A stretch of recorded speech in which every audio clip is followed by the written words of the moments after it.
Nightingale and the Rose. "She said that she would dance with me if I brought her red roses," cried the young student, "but in all my garden there is no red rose." From her nest in the holm oak tree the Nightingale heard him, and she looked out through the leaves and wondered. "No red rose in all my garden," he cried, and his beautiful eyes filled with tears. "Ah, on what little things does happiness depend! I have read all that the wise men have written, and all the secrets of philosophy are mine. Yet for want of a red rose is my life made wretched." "Here at last is a true lover," said the Nightingale. "Night after night I have sung of him, though I knew him not.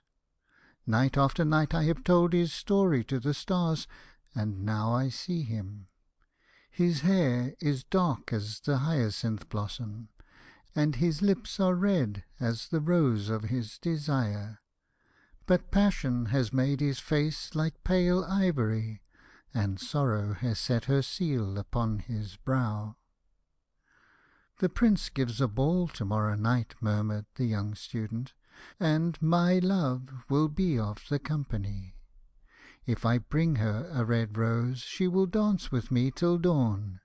If I bring her a red rose I shall hold her in my arms, and she will lean her head upon my shoulder, and her hand will be clasped in mine. But there is no red rose in my garden. So I shall sit lonely, and she will in opals pass me by. She will have no heed of me, and my heart will break." "Here indeed is the true lover," said the Nightingale. "What I sing of he suffers. What is joy to me, to him is pain. Surely love is a wonderful thing. It is more precious than emeralds, and dearer than fine opals. Pearls and pomegranates cannot buy it, nor is it set forth in the market-place. It may not be purchased of the merchants, nor can it be weighed out in the balance for gold." "The musicians will sit in their gallery," said the young student, "and play upon their stringed instruments, and my love will dance to the sound of the harp and the violin. She will dance so lightly that it touch the floor, and the courtiers in their gay dresses will throng round her. But with me she will not dance, for I have no red rose to give her." And he flung himself down on the grass, and buried his face in his hands, and wept. "Why is he weeping?" asked a little green lizard, as he ran past him with his tail in the air. "Why, indeed?" said a butterfly, who was fluttering about after a sunbeam. "Why, indeed?" whispered a daisy to his neighbour in a soft, low voice. "He is weeping for a red rose," said the Nightingale. "For a red rose?" they cried. "How very ridiculous!" And the little lizard, who was something of a cynic, laughed outright. But the Nightingale understood the secret of the student's sorrow, and she sat silent in the oak tree, and thought about the mystery of love. Suddenly she spread her brown wings for flight, and soared into the air. She passed through the grove like a shadow, and like a shadow she sailed across the garden. In the centre of the grass plot was standing a beautiful rose tree, and when she saw it she flew over to it and lit upon a spray. "Give me a red rose," she cried, "and I will sing you my sweetest song." But the tree shook its head. "My roses are white," it answered, "as white as the foam of the sea, and whiter than the snow upon the mountain. But go to my brother, who grows round the old sundial, and perhaps he will give you what you want." So the Nightingale flew over to the rose tree that was growing round the old sundial. "Give me a red rose," she cried, "and I will sing you my sweetest song." But the tree shook its head. "My roses are yellow," it answered, "as yellow as the hair of the mermaiden who sits upon an amber throne, and yellower than the daffodil that blooms in the meadow before the mower comes with his scythe. But go to my brother who grows beneath the student's window, and perhaps he will give you what you want." So the Nightingale flew over to the rose tree that was growing beneath the student's window. "Give me a red rose," she cried, "and I will sing you my sweetest song." But the tree shook its head.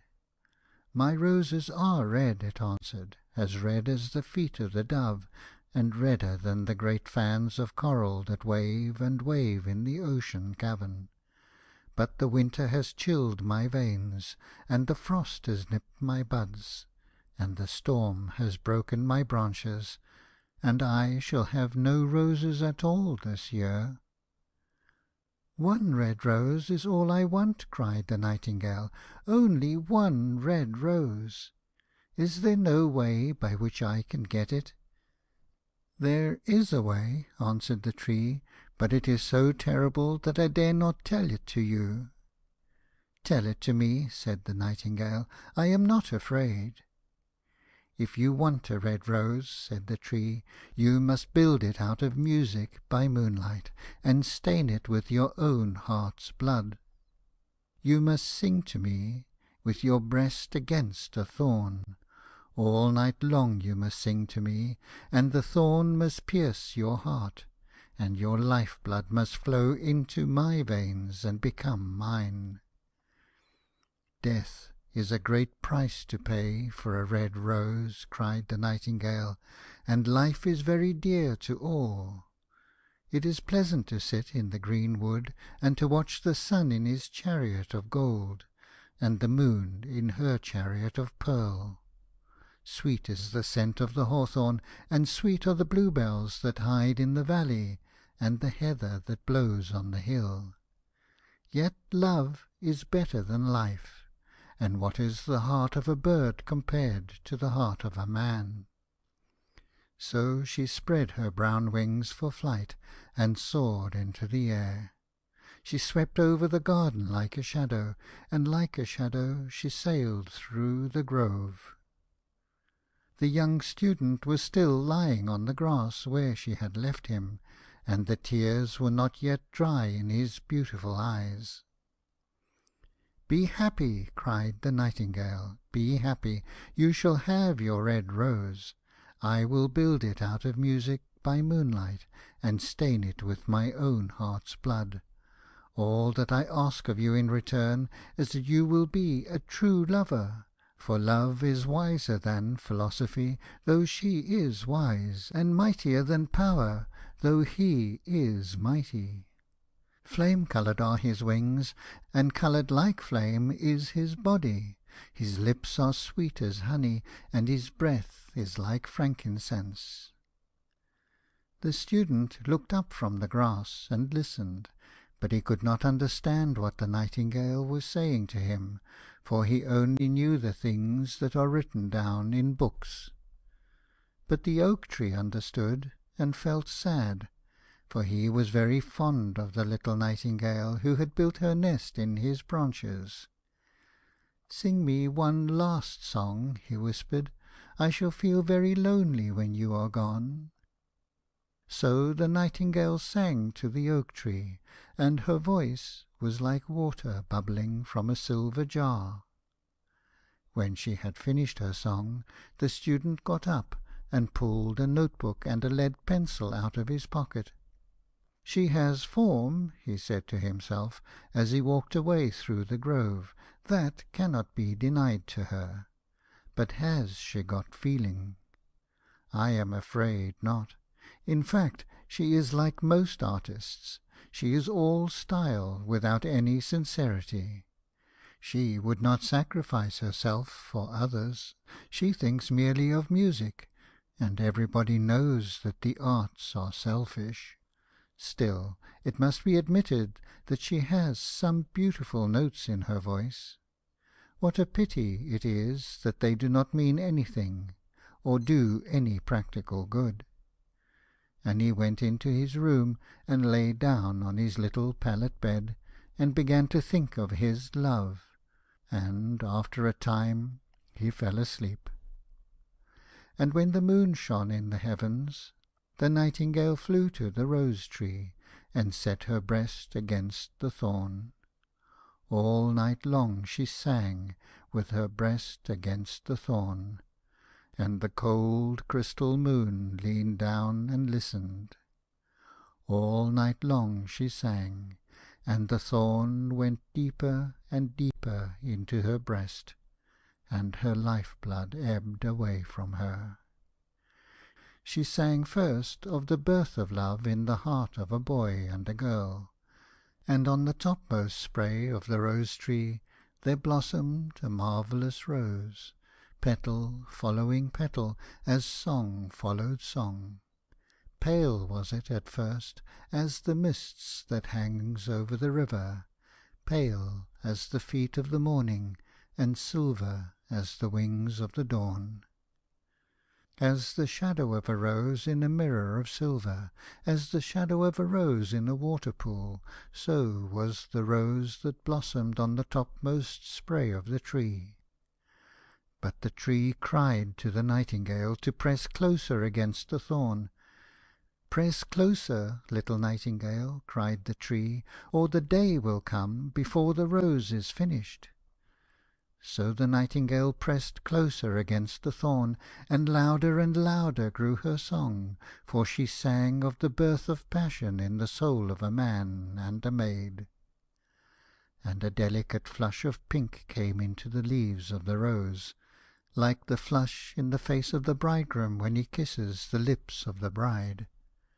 But the thorn had not yet reached her heart, so the rose's heart remained white, for only a nightingale's heart's blood can crimson the heart of a rose. And the tree cried to the nightingale to press closer against the thorn. "Press closer, little nightingale," cried the tree, "or the day will come before the rose is finished." So the nightingale pressed closer against the thorn, and the thorn touched her heart, and a fierce pang of pain shot through her.